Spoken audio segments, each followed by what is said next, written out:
गव्हाच्या पिठाचे अनेक वेगवेगळ्या प्रकारच्या रेसिपीज आपल्याला माहितीच आहेत. पण असा कधी तुम्ही गव्हाच्या पिठाचा शिरा खाल्ला आहे का? जर नसेल खाल्ला ना, तर व्हिडिओ स्किप न करता शेवटपर्यंत पहा.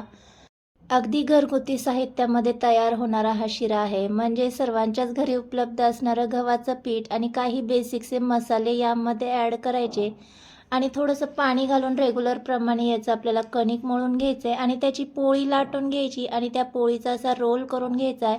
रोल नंतर आपल्याला कट करायचा आहे आणि व्हिडिओ दाखवते त्या पद्धतीने कट लावल्याच्या नंतर त्याचे जसे गोळे करून घ्यायचे आहेत. हे गोळे आपल्याला चाळणीमध्ये स्टीम करून घ्यायचे आहेत 15 मिनटं.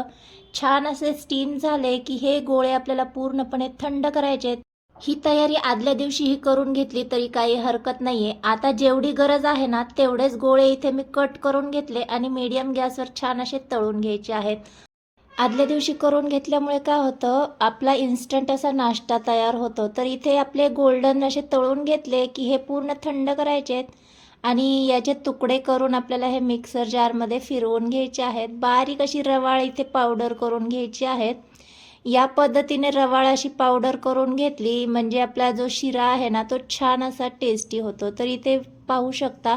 आता काय करायचं आहे, पॅनमध्ये तूप गरम करून घ्यायचं आहे. इथे तुपाचाच वापर करायचा आहे कारण आपण गोड शिरा करत आहोत आणि मिक्सरमध्ये फिरवून घेतलेली जी गव्हाच्या पिठाची पावडर केलेली आहे ना, ती यामध्ये घालून घ्यायची आहे. 2 ते 3 मिनटं मीडियम गॅसवर आपल्याला हे परतवून घ्यायचं आहे. तर इथे पाहू शकता पहिल्यापेक्षा छान असा तुपामध्ये परतल्यामुळे कलर आलेला आहे.